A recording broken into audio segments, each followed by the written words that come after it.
adalah Tuhan dari awal pertengahan hingga akhirnya Tuhan. Biarlah namamu saja yang kami permuliakan Tuhan. Yang siap memuji Tuhan katakan amin. Shalom Bapak Ibu Saudara. Aduh kurang semangat kayaknya ya. Apa belum makan atau belum sarapan ini? Shalom Bapak Ibu Saudara. Apa kabarnya? Boleh kita pakai berdiri? Boleh kalau kita katakan selamat hari Minggu. Kita katakan dalam ada.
Baru permulaan.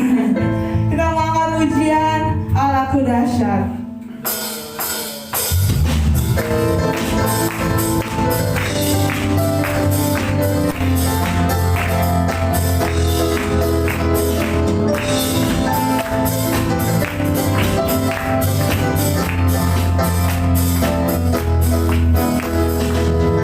Dari utara ke selatan, kedengar pujian bagi Allah.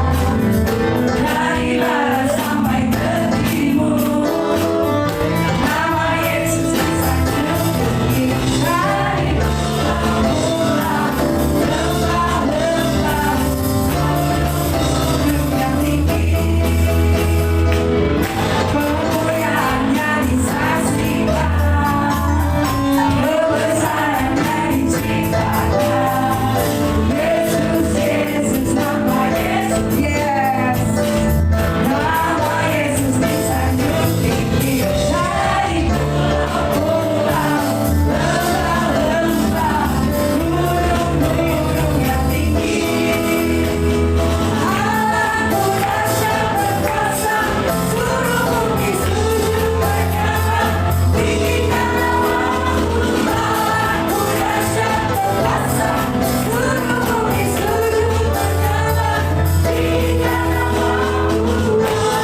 kita akan nyanyikan lagu Kau Tetap Allah.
Bapa kami yang di surga, Allah yang hidup, Allah yang benar, yang disembah Abraham, Ishak dan Yakub, Allah Israel, dan Tuhan kami Yesus Kristus. Dan kami percaya Kau ada di tengah-tengah kami. Kami butuh nasihat-Mu lewat kebenaran firman-Mu. Tuhan sendiri yang berbicara bagi kami masing-masing. Taruhlah perkataan-Mu ya Bapa dalam mulut anak-Mu ini, agar melalui pemberitaan firman pada kesempatan pagi ini, setiap kami yang hadir Tuhan berkati. Roh Kudus yang menuntun hamba-Mu untuk menyampaikan kebenaran-Mu, agar apa yang tertuang dari mulut bibirnya, tertuang dari hati-Mu sendiri, mengalirlah Tuhan. Kami ini menikmati roti kehidupan yang Kau berikan bagi kami. Di dalam nama Yesus Kristus Tuhan, kami bersyukur dan kami berdoa dalam nama Yesus Kristus. Amin. Silakan duduk Bapak Ibu.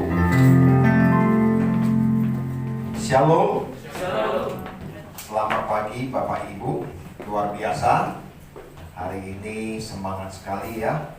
Suasananya kita melihat Bapak Ibu begitu antusias. Saya percaya Tuhan ada di tengah-tengah kita. Amin. Kepala sidang kebetulan ada di sini sudah 4 tahun ya, kurang lebih saya nggak berjumpa dengan beliau. Hari ini ada suatu kehormatan, awet muda, cuma rambut kita mulai memutih nih Bapak Ibu, nggak bisa dipungkiri ya.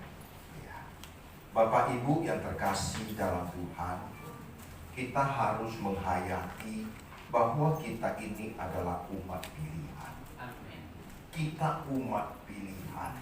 Bahkan Alkitab mencatat sebelum dunia dijadikan, Tuhan sudah memilih kita. Kalau kita menghayati hal ini, begitu besarnya Allah mengasihi kita, sudah sepantasnya kita mau membalas segala kebaikan yang telah Tuhan nyatakan kepada kita. Dari 8 miliar manusia di dunia ini hari ini, kita boleh terpilih dari segala suku bangsa. Ini anugerah yang tidak ternilai Bapak.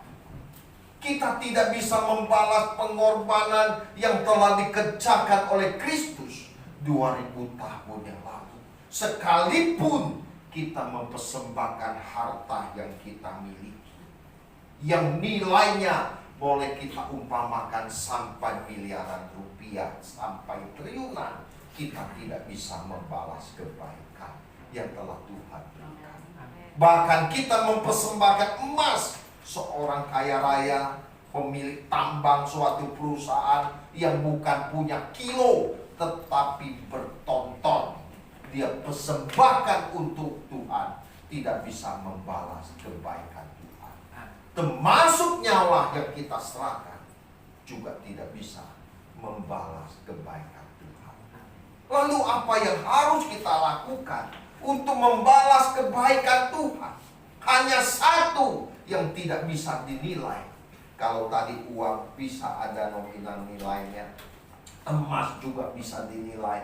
Tetapi satu hal ini yang mau kita goreskan pada kesempatan ini, kita mau bertambahkan cinta kita kepada Tuhan. Kita bisa memilih mencintai Tuhan tanpa batas. Inilah yang harus kita gelorakan dalam hidup ini, sebab Dia terlebih dahulu mencintai kita. Bahkan Dia mengasihi kita tanpa batas. Dia memilih kita tanpa memandang kelayakan kita. Kalau kita ada hari ini, kita mau menggerakkan untuk mencintai Tuhan lebih dari apapun dan siapapun. Sebab Dia satu-satunya yang layak kita cintai, melebihi segala apapun yang ada di dunia ini. Cinta ini Bapak Ibu, waduh, ini luas sekali. Seorang yang sudah jatuh cinta, apalagi yang sedang pacaran, waduh, kalau ketemu si dia, itu semangat 45. Rasa ngantuk pun lenyap, lelah pun lenyap. Kenapa? Ada gelora cinta. Bisanya istrinya di Bandung, calon pacarnya di Bandung, prianya di sini, demi ketemu si dia. Dia bisa loh pagi-pagi bangun untuk ketemu si dia jam 8 di satu tempat sambil ngobrol. Setelah itu malam dia pulang. Waduh, rasanya jam ini kok bergeraknya cepat banget. Kalau bisa, matahari jangan bergerak supaya siang terus. Tetapi tidak bisa. Yang waktu 8 jam terasa cuma 2 jam. Karena dia membangun cinta. Begitu juga dengan seorang yang kaya raya. Kita lihat ada pewaris tahta dari istana Inggris, Pangeran Philip, rela meninggalkan kewarganegaranya demi dengan seorang masyarakat sipil, masyarakat biasa. Demi cinta seorang pewaris tahta rela meninggalkan keindahan keistanaannya demi namanya cinta. Dia sampai kawin dengan perempuan tersebut dan punya anak dan seterusnya. Luar biasa. Coba secara logika nggak masuk akal. Seorang yang hidup nyaman, yang punya ada, kalau mau punya istri yang lebih cantik dari dia juga banyak. Bahkan kalau kita umumkan, siapa yang ingin menjadi permaisuri anak dari bangsawan kerajaan Inggris? Saya rasa Bapak Ibu, semua orang antri, termasuk wanita-wanita yang paling cantik di dunia ini ditampilkan. Tetapi namanya cinta, aku tetap memilih. Sekalipun yang lain ada yang lebih cantik, lebih menawan, lebih putih, lebih kinclong, tetapi dia tetap memilih dia. Itulah cinta. Kalau kita bisa menggerakkan untuk mencintai Tuhan Bapak Ibu, itu luar biasa. Komponen itu tidak kelihatan, tetapi nyata. Semua kehendak itu tergantung pemilihan kita. Apakah kita mau menggerakkan hati kita mencintai Tuhan atau tidak? Itu berpulang kepada kita masing-masing. Kita punya kehendak bebas memilih mencintai Tuhan atau tidak. Semua tergantung kita. Tetapi kalau kita menyadari kita telah dipilih sebelum dunia dijadikan. Bayangkan sebelum kita hadir di bumi ini, Allah sudah menenun kita dalam kandungan ibu kita. Bahkan Dia menjadikan kita pewaris anak kerajaan bangsawan surgawi. Justru keberadaan inilah yang harus kita hayati. Betapa beruntungnya Bapak Ibu. Yang tadi saya katakan dari 8 miliar manusia, Bapak Ibu termasuk orang pilihan. Ini anugerah, ini luar biasa. Jadi sadari bahwa kita itu anak-anak Allah. Kita telah dipilih dari kegelapan kepada terang yang ajaib, supaya kita memberitakan perbuatan-perbuatan yang besar dari Dia. Bayangkan kita dipilih. Kalau Bapak dipilih oleh Bapak Presiden Jokowi hari ini, datang ke ruko ini, ke GBI, Agape, dia menunjuk Pak Hendy hari ini menjadi anak angkat saya. Waduh, langsung terkenal Pak Hendy. Percaya? Karena ada wartawan meliput. Yang tadinya Pak Hendy hanya dikenal oleh jemaat segelintir orang dan tidak banyak, mendadak jadi orang terkenal. Wajahnya terpampang di Metro TV, RCTI, SCTV, dan berbagai TVRI lain. Waduh, siapa ini? Pak Hendy, yang mana? Akhirnya orang meliput istrinya, anaknya, bisnisnya apa. Waduh Bapak Ibu, kalau mau ketemu Pak Hendy lagi sudah susah. Udah ada pengawalan. Dan nanti dia khotbah di sini, tempatnya udah gak muat. Karena dia menjadi seorang yang penting, pejabat yang penting dari Negara Kesatuan Republik Indonesia. Bayangkan kalau seorang manusia bisa mengangkat martabat kita, apalagi Tuhan semesta alam. Apalagi Tuhan semesta alam yang punya jagat raya yang tidak terbatas. Dia memilih kita bukan hanya di bumi. Dia ingin membawa kita menjadi anak-anak Allah di dalam kerajaannya suatu hari kelak. Inilah yang harus kita pikirkan. Jangan kita menggulingkan hidup seperti manusia pada umumnya. Hari ini makan, minum, besok kita mati. Kita nggak memiliki tujuan hidup. Tapi tidak demikian dengan kita. Dengan kebenaran yang kita belajar dari hari lepas hari, minggu lepas minggu, bulan lepas bulan, tahun berganti tahun, kita semakin bertumbuh dalam kedewasaan iman. Waduh, kita merasa terhormat, boleh menjadi bangsawan surgawi. Lalu bagaimana balasan kita kepada Tuhan? Kita mau menggerakkan cinta kita untuk mengasihi Dia lebih dari apapun. Bapak Ibu mau mengasihi Tuhan lebih dari apapun? Amin. Amin. Amin. Serius? Serius. Benar? Waduh, jangan cuma amin di sini, serius di sini. Begitu keluar dari tempat ini, hadirat Tuhan lenyap. Benar, kalau di gereja antusias, aku mau cinta Yesus selamanya, meskipun badai silih berganti. Amin. Haleluya. Begitu masalah datang, buktikan cintamu di situ, baru teruji. Cintamu teruji ketika engkau dalam persoalan, bukan dalam kemakmuran, kesenangan, kenyamanan. Itu belum teruji. Justru kesetiaan seseorang teruji ketika dia hidup tidak bercacat, tidak bercela. Benar gak? Dia mau kemanapun gak perlu dikawal. Itu baru setia, baru teruji cintanya. Kalau suami lagi dinas di luar kota, aku percaya dia takut akan Tuhan, aman. Benar. Kalau dia punya roh takut akan Tuhan, aman, gak perlu dikawal. Bapak Ibu kalau dia gak takut Tuhan, mau dikawal bagaimanapun percuma. Benar gak? Dia punya trik berbagai cara untuk melakukan kejahatan. Tetapi saya percaya jemaat di tempat ini orang-orang yang luar biasa.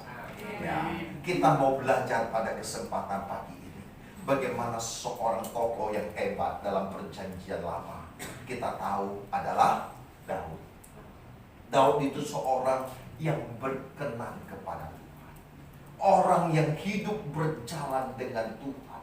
Bahkan sejak masa mudanya dia bergaul dengan Tuhan, bukan di pelataran Bait Allah. Dia bergaul Tuhan di padang gurun, menggembalakan kambing domba. Jadi kita hadirkan Tuhan bukan hanya di gereja.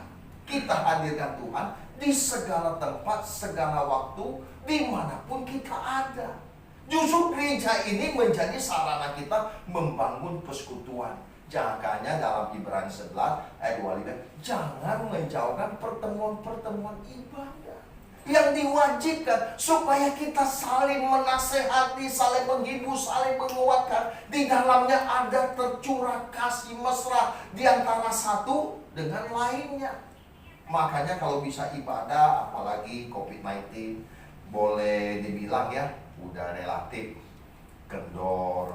Nanti pemerintah mengumumkan kan tidak perlu pakai masker juga nggak masalah. Tapi bagi yang mau ya nggak masalah. Kita mari hadir seperti pada kesempatan pagi ini.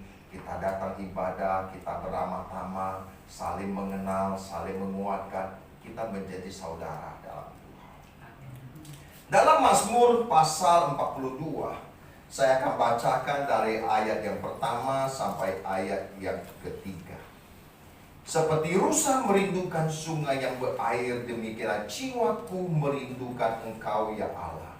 Jiwaku haus kepada Allah yang hidup. Bilakah aku boleh datang melihat Allah? Ayat 3. Air mataku menjadi makanan siang dan malam, karena sepanjang hari orang berkata kepadaku, di mana Allah? Kita tahu bahwa rusa itu adalah seekor binatang yang lemah. Dia tidak bisa hidup tanpa air. Karena bagi rusa air itu adalah kehidupan itu sendiri. Tanpa air, rusa itu akan mati kehausan. Dan jika kita melihat demikianlah jiwaku merindukan Engkau ya Allah. Jadi kehausan jiwa kita harus kita tambahkan kepada Allah yang menjadi sumber kehausan kita, kecintaan kita, kasih kita kepada Dia. Sebab Tuhanlah satu-satunya sumber air kehidupan. Tidak ada kehidupan di luar Tuhan. Sebab Tuhanlah satu-satunya matahari kehidupan. Bapak Ibu percaya, misalnya Bapak Ibu punya taman yang bagus. Punya taman yang bagus. Kemudian hari Bapak Ibu nanam satu pohon, namanya pohon mangga. Akhirnya pohon mangga seiring waktu bertumbuh, udah 5 tahun, 6 tahun, 7 tahun, 10 tahun, waduh lebat. Daunnya lebat. Yang tadinya Bapak Ibu punya tanaman bagus, karena ada pohon mangga ini. Pohon yang di taman itu, yang di bawahnya akan mati kering pelan-pelan. Akhirnya tidak bersisa karena tidak ada cahaya matahari yang menyinari rumput gajah. Dulu saya sempat beli rumput Swiss yang kecil-kecil halus itu, kalau diinjak empuk. Rumput apa ya, Swiss ya? Yang kecil itu, bukan rumput gajah, yang lebih kecil lagi. Golok ya. Nah itu, rumput itu sejenisnya. Itu bagus, mahal, belinya per meter. Akhirnya saya tata di taman saya, di belakang. Kemudian saya pergi beli mangga, supaya bagus kan, ada pohon mangga. Waktu itu pohon mangga masih kecil, semua kelihatan bagus, indah. Apalagi saya beli mangganya, sudah mangga cangkokan. Saya berharap dia kecil, sudah berbuah. Tapi seiring waktu, saking suburnya, melejit dia, tinggi besar. Akhirnya rumput golok itu mati semuanya. Mau disiram air juga nggak maksimal, karena tidak ada cahaya matahari yang masuk. Akhirnya saya nggak rawat lagi. Akhirnya sekarang tinggal tanah kosong, ada timbul rumput-rumput lain, saya biarin. Karena rumput itu perlu perawatan khusus. Jadi kalau kita menyadari Tuhan adalah akhir kehidupan kita, kita harus menjadikan Tuhan segalanya dalam hidup ini. Tuhan harus menjadi kebutuhan yang penting dan mendesak dalam hidup kita.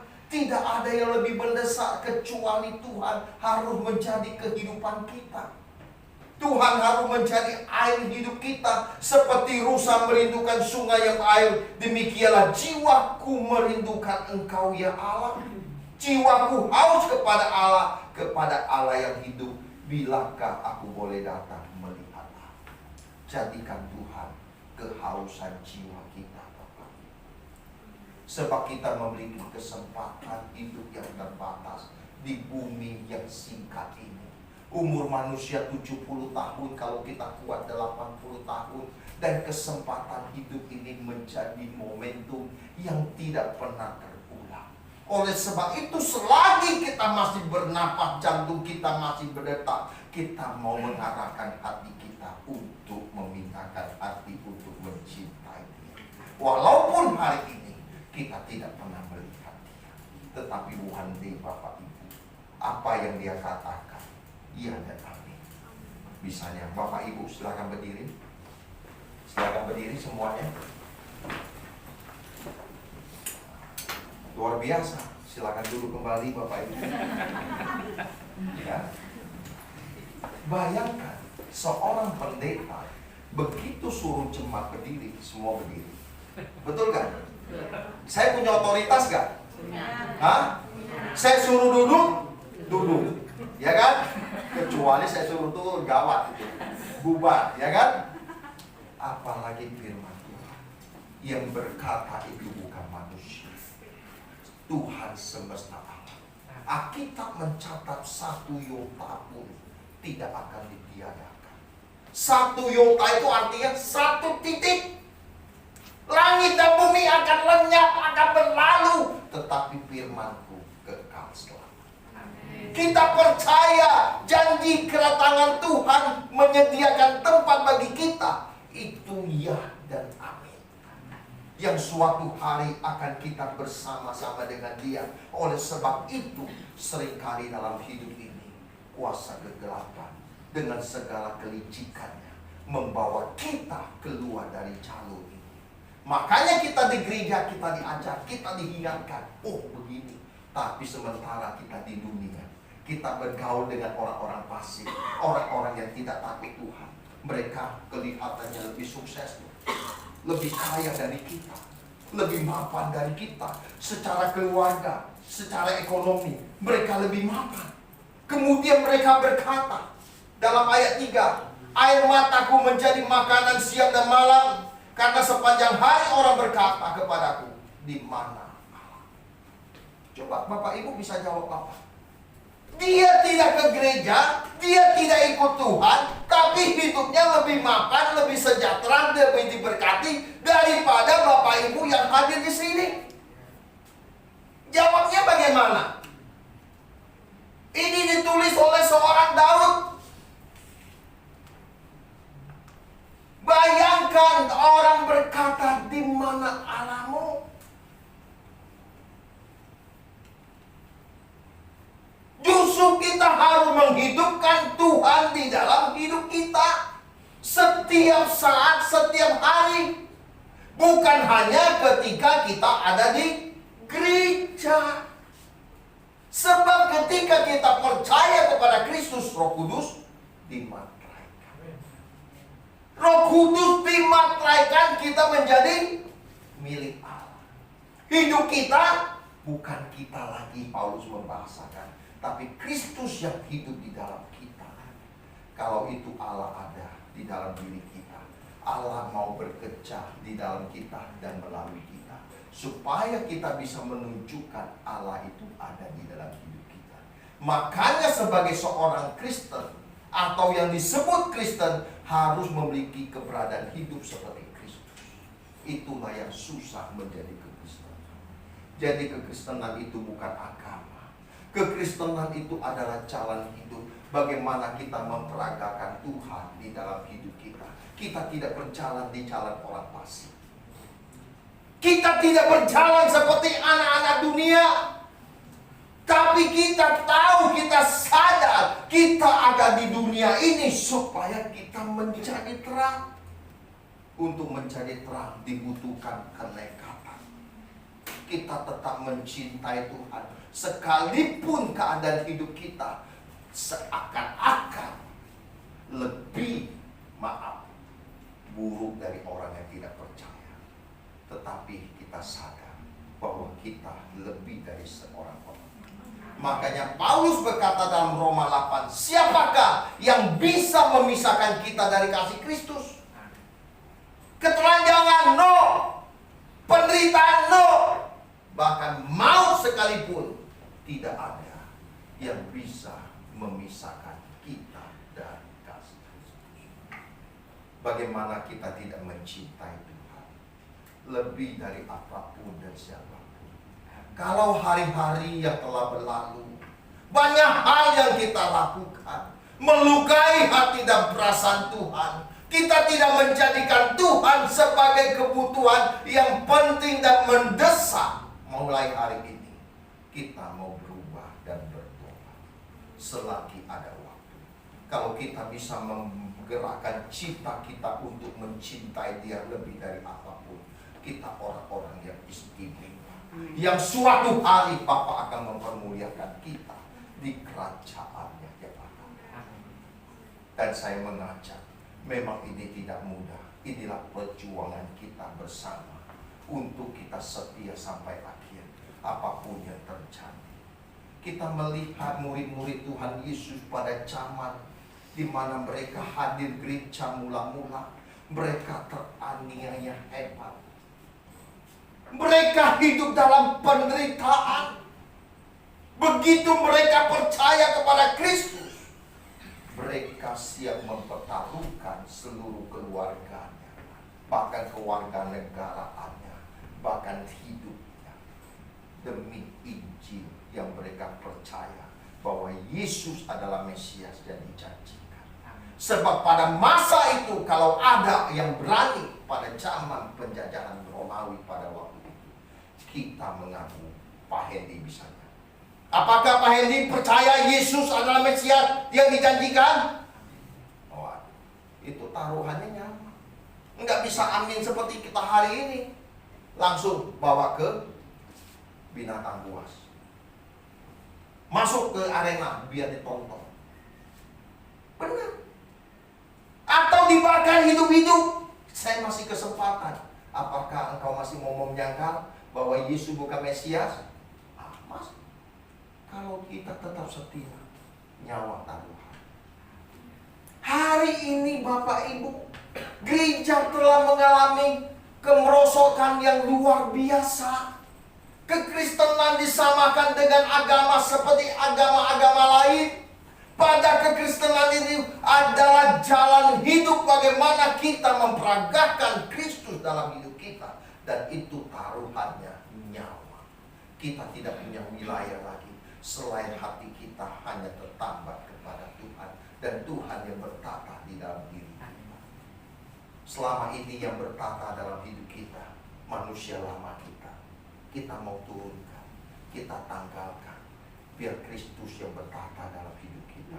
Nanti kalau Kristus yang bertata, Bapak Ibu, orang akan melihat kita, dia akan melihat Kristus. Karena kita berbeda dari tutur kata kita, pergaulan kita, tidak melihat ada yang tidak perlu dilihat, tidak mempercakapkan apa yang tidak perlu kita cakapkan.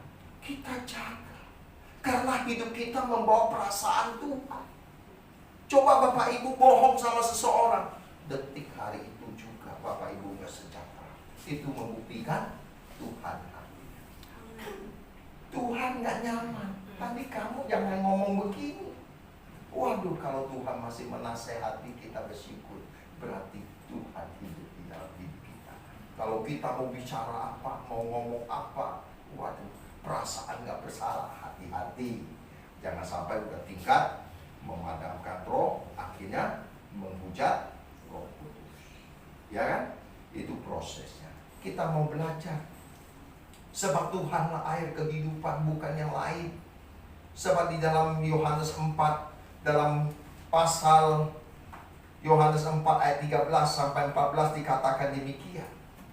Yohanes 4 ayat 13-14. Jawab Yesus kepadanya, barang siapa minum air ini, ia akan haus lagi.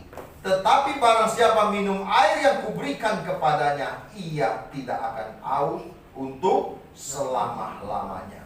Sebaiknya air yang akan kuberikan kepadanya akan menjadi mata air di dalam dirinya yang terus-menerus memancar sampai kepada hidup yang kekal. Tentu dalam perikop ini adalah perjumpaan Tuhan Yesus dengan perempuan Samaria di perigi Yakub. Kehausan orang Samaria itu, dia datang ingin menimba air di perigi Yakub. Sengaja dia siang bolong, karena orang Yahudi dengan orang Samaria pada waktu itu mereka tidak bergaul satu dengan lainnya. Sementara orang Yahudi berasa mereka orang eksklusif, umat pilihan Allah. Sementara bangsa-bangsa lain dianggap sebagai bangsa kafir yang tidak mengenal Allah, yang seharusnya dijauhi bahkan dimusuhi. Tetapi Tuhan Yesus sendiri datang untuk menyumpai seorang perempuan Samaria. Tapi Tuhan Yesus tidak langsung bicara begini. Dia datang ke sumur Yakub. Dia lagi minum, menimba air. Kemudian perempuan ini membuka diskusi dengan Tuhan Yesus. Kalau kamu minum air ini, kamu akan haus lagi. Tetapi kalau kamu minum air yang kuberikan, kamu tidak akan haus lagi. Kemudian perempuan itu berbicara, bagaimana mungkin Tuhan, sumur ini dalam sekali, padahal kamu tidak punya timba untuk mengambil air, dan seterusnya. Kemudian Tuhan Yesus berkata, di mana suamimu? Di mana suamimu? Aku belum bersuami, Tuhan. Sekarang yang ada padamu 5, itu bukan suamimu, dan perkataan itu benar. Dan Tuhan Yesus tahu masa kelam dari perempuan Samaria itu. Memang dia hidupnya tidak benar, dia berdosa, dijauhi. Sudah punya 5 suami, dibilang bukan suaminya. Karena dia hidup dalam dosa perzinahan. Tetapi Tuhan datang bukan dengan penghukuman. Tuhan datang dengan kasih. Makanya dikatakan GBI agape, kasih yang tidak bersyarat. Jadi Bapak Ibu, seburuk apapun di tempat ini diterima dengan baik. Tidak mempercakapan keburukan Bapak Ibu. Justru gereja itu bengkel. Tahu bengkel?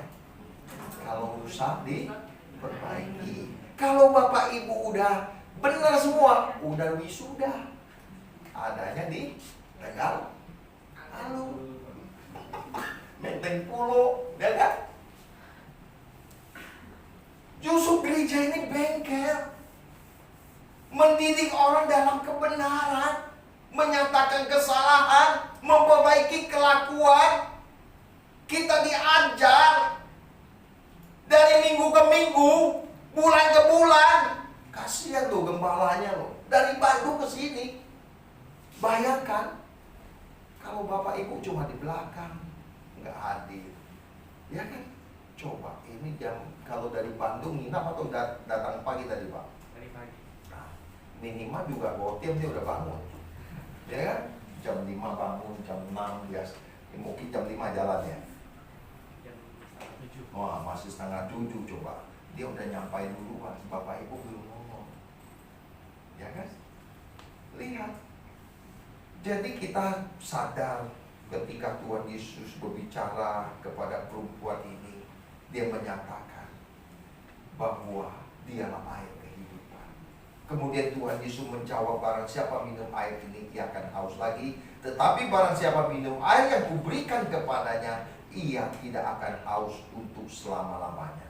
Sebaiknya air yang kuberikan kepadanya akan menjadi mata air dalam dirinya, yang terus-menerus memancar sampai hidup yang kekal. Dan kita telah memperoleh air kehidupan ini.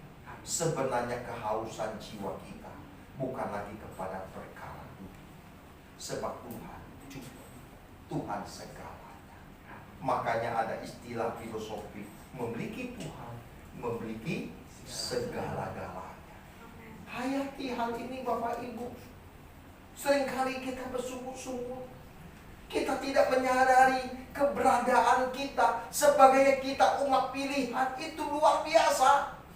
Yang tadi saya istilahkan, kalau Bapak Presiden Jokowi hadir di sini, Pak Hendy diangkat jadi anaknya. Wah, betapa terhormat. Statusnya berubah. Statusnya langsung berubah. Anak presiden. Waduh, Bapak Ibu nggak bisa dekat-dekat lagi. Ada pengawalan di pintu sono. Wah, ibadahnya nggak muat. Pak Hendy terpaksa harus pindah tempat.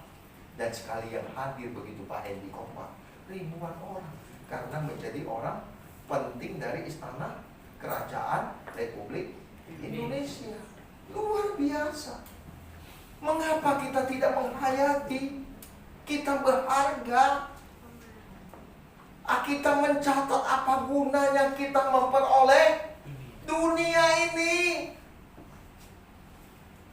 Orang yang terkaya di dunia ini belum memperoleh seluruh kekayaan dunia ini.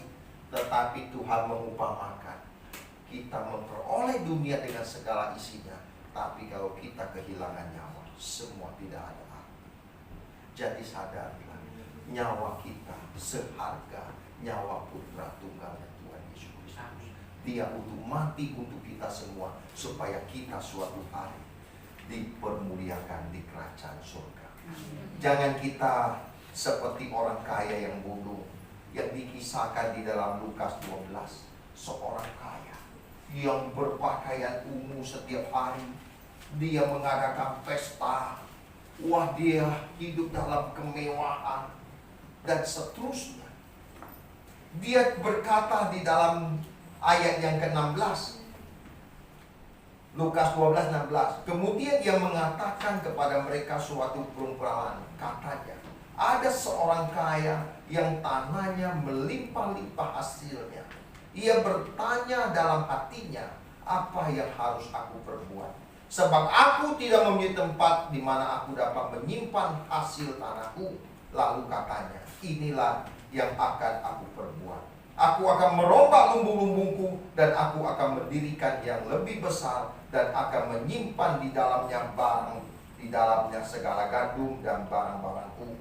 Ayat 19, sesudah itu aku berkata kepada jiwaku ada padamu banyak barang, tertimbun untuk bertahun-tahun lamanya. Beristirahatlah, makanlah, minumlah, dan bersenang-senanglah. Ayat 20, tetapi firman Tuhan kepadanya, hai engkau orang bodoh, pada malam ini juga jiwamu akan diambil daripadamu, dan apa yang telah kau sediakan untuk siapakah itu nanti. Nah, ayat 21, dipikirlah jadinya dengan orang yang mengumpulkan harta bagi dirinya, jikalau ia tidak kaya di hadapan. Bapak Ibu, Alkitab ini ditulis terang-menerang. Seharusnya kalau kita memiliki kelengkapan Alkitab dari Kejadian sampai Wahyu, kita sudah memiliki garis tujuan perjalanan kita nanti seperti apa. Tetapi kenyataannya tidak sedikit termasuk banyak orang Kristen masih terikat dengan percintaan dunia. Padahal surga itu sudah disediakan untuk kita. Surga itu sudah menjadi milik kita. Tapi masalahnya dalam perjalanan waktu day by day ini, bulan demi bulan ini, tahun demi tahun ini, apakah hati kita sudah kita pindahkan ke Tuhan atau belum? Itu jadi masalahnya. Kalau belum kita memindahkan hati kita ke surga, Bapak Ibu tetap duniawi. Lihat tetanggamu, kepengen ini, kepengen. Dia punya ini, saya kepengen punya itu. Dia punya rumah yang besar, saya kepengen punya rumah yang lebih besar. Tidak ada puasnya sampai engkau menutup mata. Inilah orang kaya yang bodoh. Dia hidup setiap hari, hidup dalam kemewahan, beria-ria. Dia punya perusahaan, perusahaannya sudah besar, dia ingin membangun gudang yang lebih besar lagi, supaya barang-barangnya bisa ditampung sebanyak-banyaknya.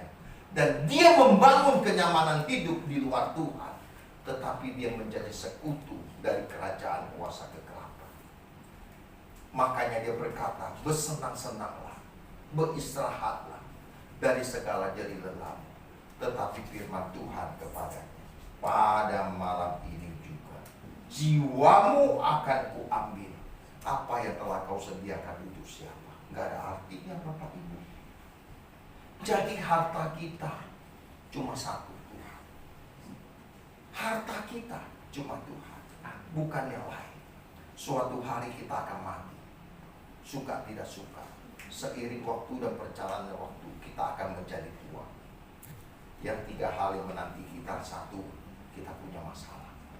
Setiap kita punya masalah, termasuk Pak Hendy, termasuk saya. Ya, punya masalah gak? Nah, jujur dia. Ya kan?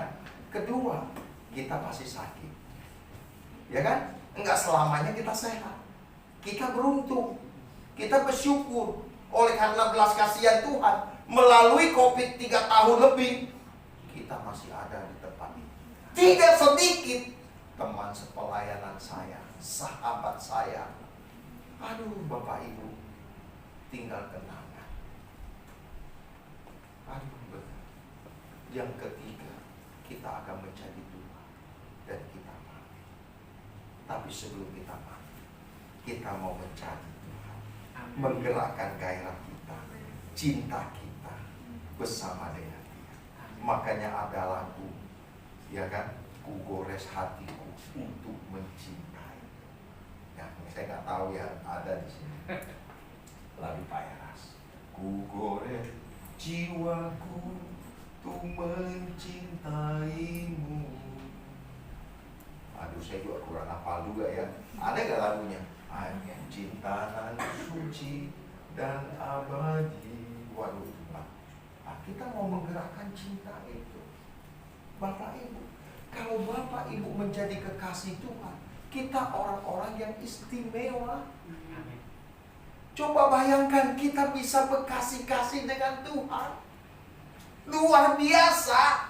Kita bisa membangun dialog dengan Tuhan. Bayangkan ini kehormatan. Kita bisa memanggil Tuhan itu Bapa. Betapa dekatnya antara hubungan seorang anak dengan Bapa. Bapa kami yang di surga. Ya anakku, ada apa? Bapa langsung dengan si dia namanya. Dia tahu walaupun dari sekian miliar yang memanggil dia. Dia tahu ada Pak Hendy yang berdoa. Ada saya Theophilus Kasan yang berdoa. Kita berseru, dia tahu. Betapa luar biasanya kita bisa membangun dialog dengan Tuhan. Kehormatan. Kalau kita bisa berjumpa dengan seorang presiden aja, itu prosedurnya lama Bapak Ibu. Ya kan? Biokrasinya lama, kasih surat. Belum tentu suratnya dibaca. Atau nyampai. Kalaupun nyampai prosedurnya, waduh, bisa tunggu setahun, bisa tunggu 2 tahun. Tapi kita ketemu Bapa di sorga, nggak perlu protokol. Bapa kami yang di sorga, Engkau ada di sini, dan kami ingin menikmati Engkau di hadirat-Mu. Langsung Bapak Ibu sadari kita bisa berdialog dengan Tuhan dimanapun.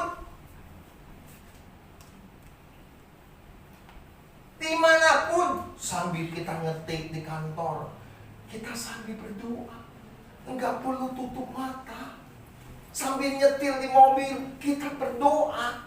Kita hadirkan Tuhan di segala tempat, segala waktu. Walau itu yang kita lakukan Bapak Ibu, kita menghadirkan kerajaan surga.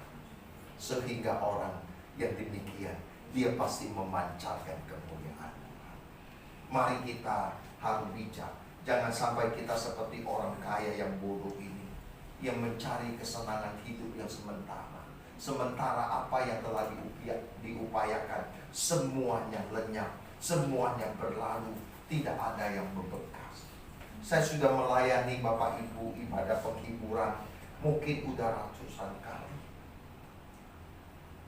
Tidak pernah saya hitung. Dari bayi yang hari ini lahir, hari ini pulang, aduh itu sedih Bapak Ibu. Mungil kotanya segini. Hancur hati kita. Hari ini lahir, hari ini lewat.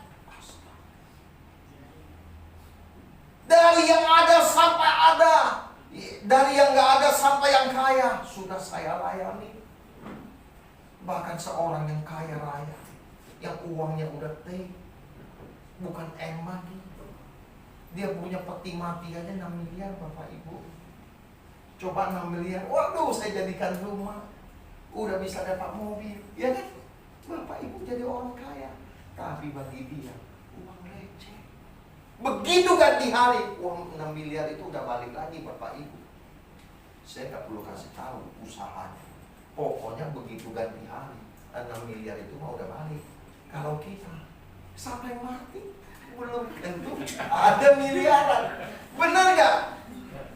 Tapi Bapak Ibu bisa menjadi orang yang istimewa di hadapan Tuhan. Amin. Tidak ada yang bisa membatasi kita.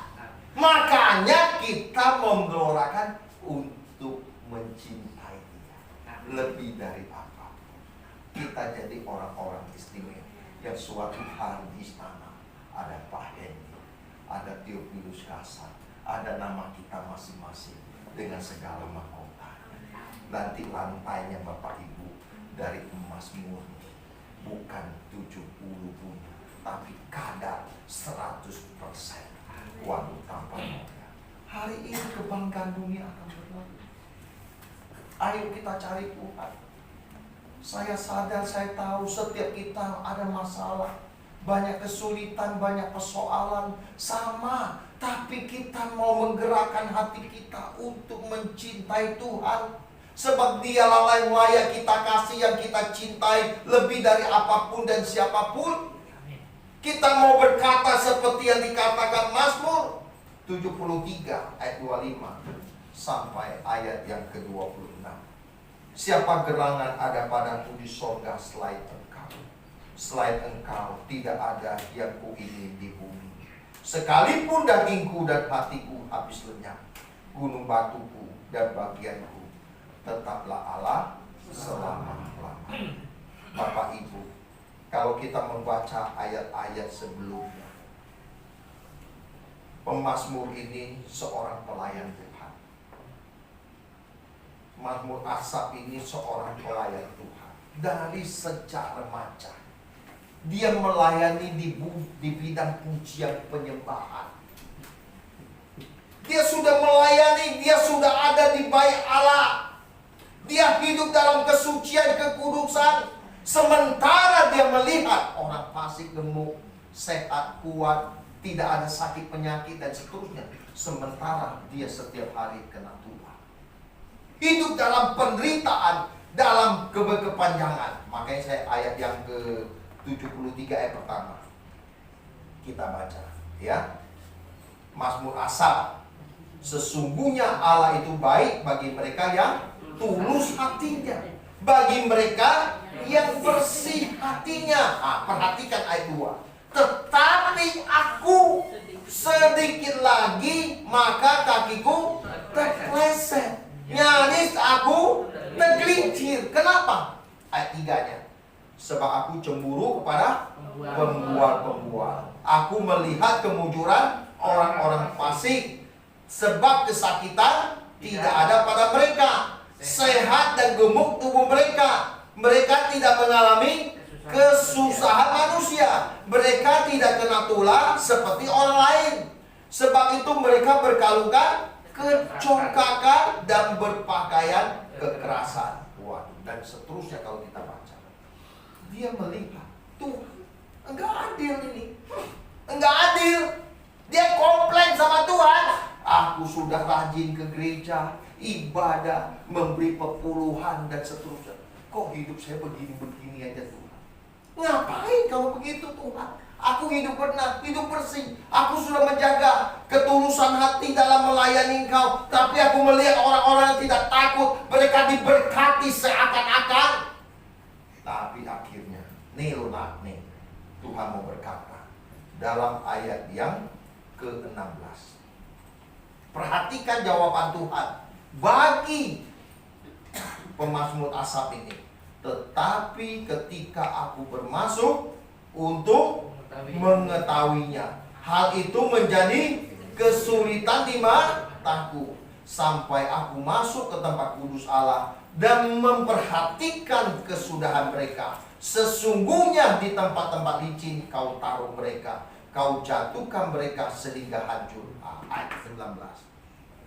Ayat 19. Betapa binasa mereka dalam sekejap mata, lenyap habis oleh kedahsyatan. Ayat 20. Seperti mimpi pada waktu terbangun ya Allah, pada waktu terjaga.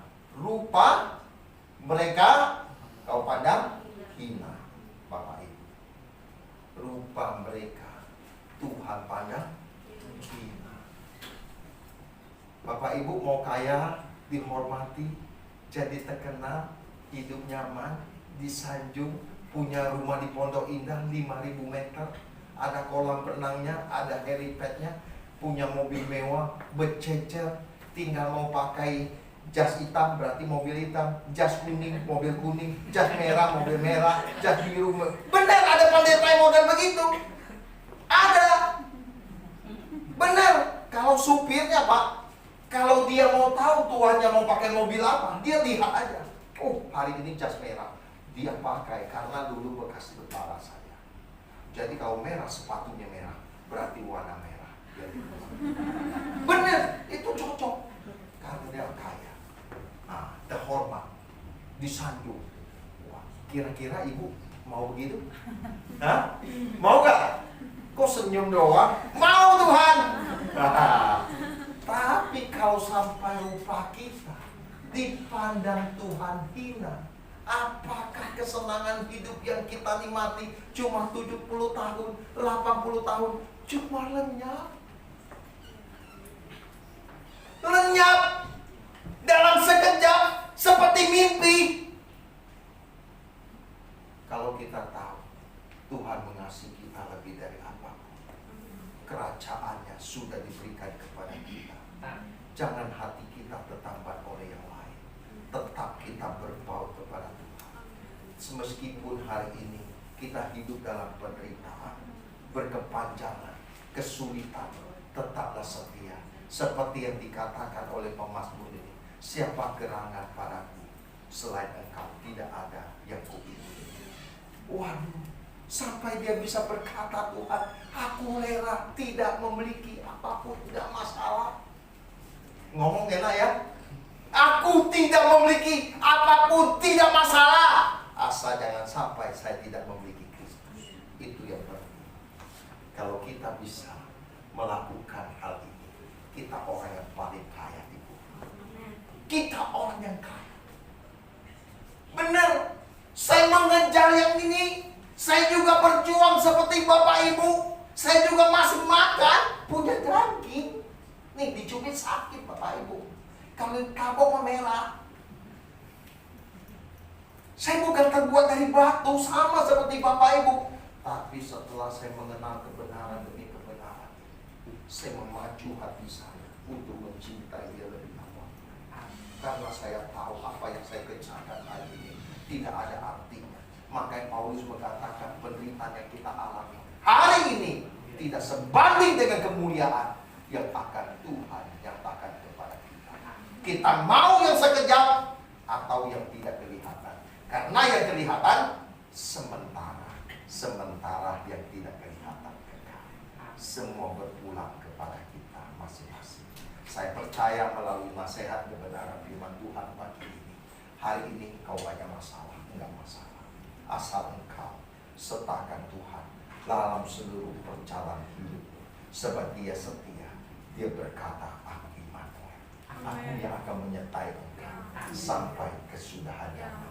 Bahkan Roh Kudus telah diberikan yang akan menyertai setiap langkah perjalanan kita. Jangan takut, jangan gentar menghadapi keadaan apapun. Saya sudah melalui tahun-tahun yang panjang Bapak Ibu. Dari seorang bisnis tukik hancur, jadi hamba Tuhan, waduh penuh penderitaan. Tetapi hari ini saya membuktikan Allah itu hidup.